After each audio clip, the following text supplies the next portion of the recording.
Have you ever wondered what's really happening inside your computer right now?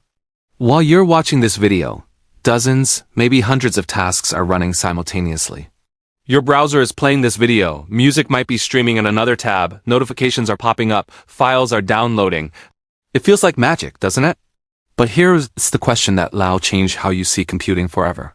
Is your computer actually doing all these things at once? Or is it just an incredibly convincing illusion?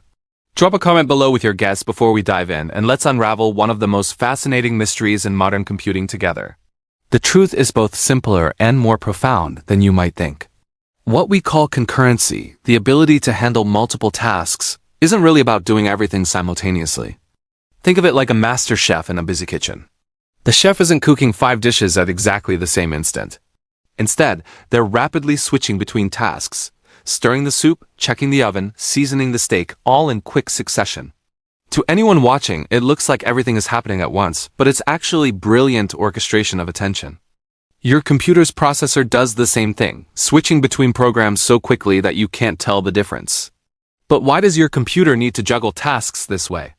The answer reveals something fundamental about how machines think differently from humans. Imagine you're reading a book, but every few minutes you have to wait 30 seconds for the next page to appear. You wouldn't just sit there staring at blank space, would you? You check your phone, take a sip of coffee, maybe jot down a note. That waiting time, the idle moment, it's wasted potential. The same principle applies to your computer's brain, its central processing unit. When a program is waiting, perhaps for data to load from your hard drive or for a response from the internet, the processor would be sitting idle. That's wasted power, wasted electricity, wasted opportunity. In the early days of computing, back in the 1950s and 60s, computers could only run one program at a time. If that program needed to read from a slow tape drive, the entire multi-million-dollar machine would just wait. Engineers watched in frustration as these expensive processors sat idle, sometimes for seconds at a time. It was like owning a Ferrari but only driving it in a parking lot. This inefficiency drove the development of what we now call multi-programming, the ability to switch between different programs. When one program waits, another gets its turn. Suddenly, that expensive processor was earning its keep. Now here's where the story gets interesting. For decades, the building block of computing was something called a process. Think of a process as a complete, self-contained universe for a program.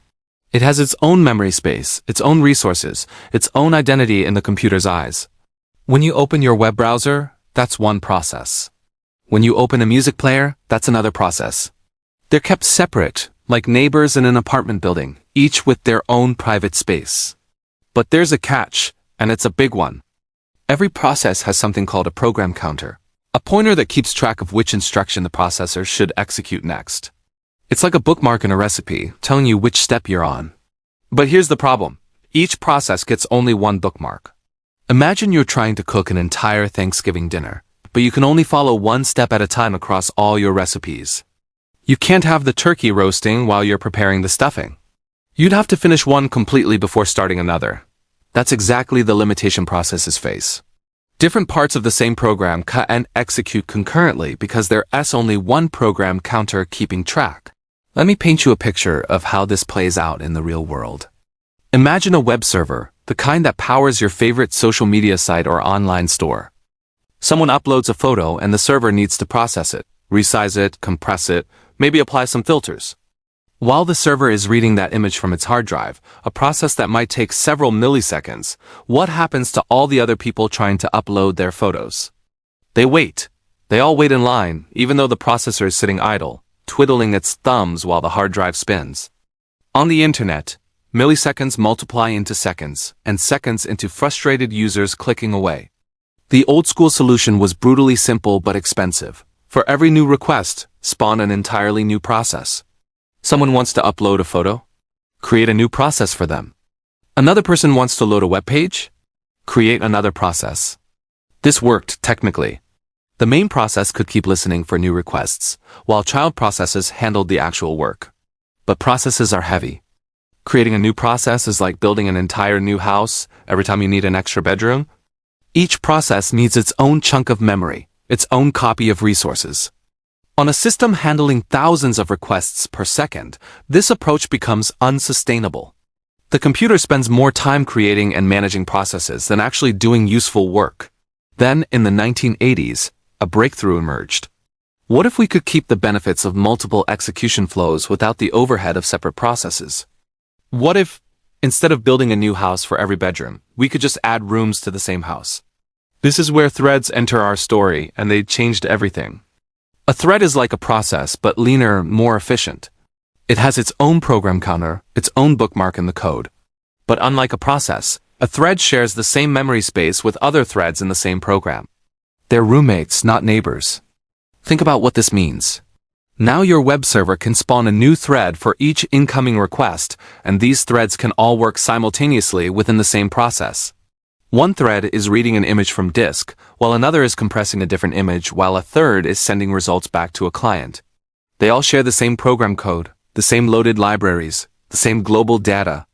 No need to duplicate everything. Creating a thread takes microseconds instead of milliseconds. The difference is staggering, like the difference between turning on a light switch and building a power plant. But sharing space comes with complications, doesn't it? When threads share memory, they need to be careful not to step on each other's toes. Each thread gets its own stack, a private workspace for its immediate calculations and function calls. Picture it like personal desks in an open office. Everyone has their own desk for their current work, but the filing cabinets, the printers, the coffee machine, those are shared resources. In computing terms, each thread stack is private, isolated in its own section of memory. But the heap, where programs allocate memory dynamically, that's shared territory. And shared territory needs rules. Here's where things get philosophically interesting. When two threads can access the same piece of memory, strange things can happen. Imagine two people trying to update a shared bank account balance at exactly the same time. One reads the balance as $1,000 and decides to subtract $100. The other reads the same $1,000 and decides to add $50. If they both write their results back without coordination, you might end up with either $900 or $1,050 depending on who finishes last. The correct answer, $950, might never appear. This is called a race condition, and it's the nightmare that keeps systems programmers awake at night. The solution involves synchronization, mechanisms that ensure threads take turns when accessing shared resources. It's like having a talking stick in a meeting. Only the person holding the stick can speak. These mechanisms, locks, mutexes, semaphores, are so fundamental to concurrent programming that modern processors have special hardware instructions just to support them. The silicon itself understands that threads need to cooperate. But that's a story for another time, a deeper dive into the mechanisms that make shared memory safe. Here's something that might surprise you. In modern operating systems like Linux, the distinction between threads and processes is blurrier than you might think. Under the hood, they're both represented as tasks, schedulable units of work. The difference is just in what they share. A process is a task that shares almost nothing with other tasks. A thread is a task that shares almost everything with its siblings. Every program you run starts with at least one thread, the main thread. When your program exits, all its threads go down with it, like passengers on a ship. This design makes sense when you think about it. A program without any threads isn't executing at all. Let's return to our web server example and see how threads transform its capabilities. Instead of spawning heavy processes for each client, the server now creates lightweight threads. A request comes in, the server spins up a new thread in microseconds, and that thread handles the entire request lifecycle while the main thread immediately returns to listening for more connections. The memory footprint is a fraction of the multi-process approach. The creation time is negligible. Suddenly, a single server can handle thousands of concurrent clients, all smoothly juggling their requests, all sharing the same program code and resources. This is the power of threads in action. But let's clear up a common misconception. A thread is not a container that holds code. This confuses many beginners. When you create a thread, you don't copy your function into it. Instead, you give the thread a starting point, a function pointer that says, "Start executing here." The actual code, the machine instructions, they live in a read-only section of memory that all threads can safely share. 10 threads can execute the same function simultaneously because they're not modifying the code itself. They each have their own program counter, their own bookmark pointing into the same shared text. They each have their own stack for local variables, their own private workspace. But the instructions they're following? Those are shared. etched in silicon, unchanging. This is why thread creation AP is always asked for a function pointer. You're not giving the thread code to run. You're giving it an address where execution should begin. It's like telling someone, start reading from page 42. The book doesn't change, but each person reading it can be on a different page, processing the same words in parallel. This fundamental insight helps explain why threads are so lightweight. There's no code to copy, no instructions to duplicate.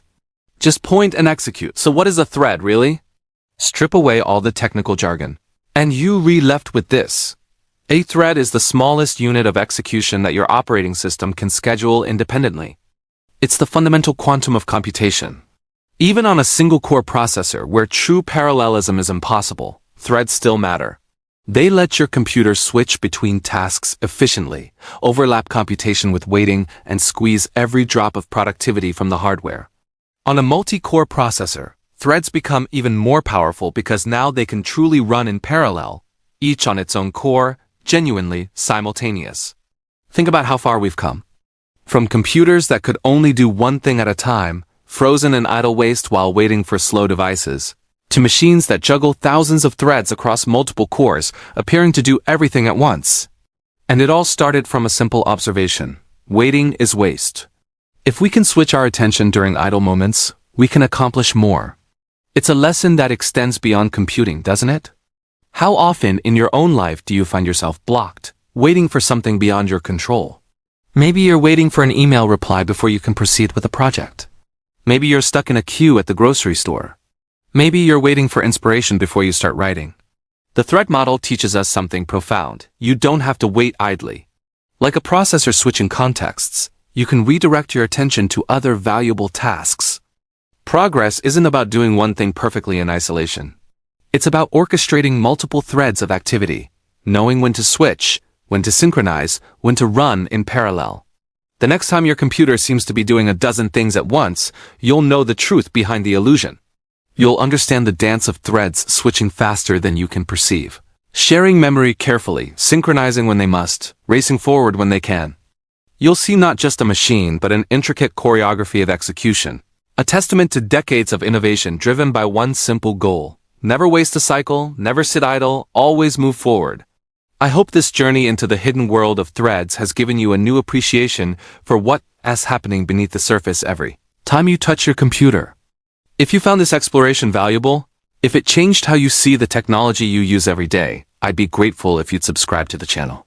There's so much more to discover together, from how threads achieve true parallelism on modern processors to the intricate synchronization mechanisms that keep them from colliding.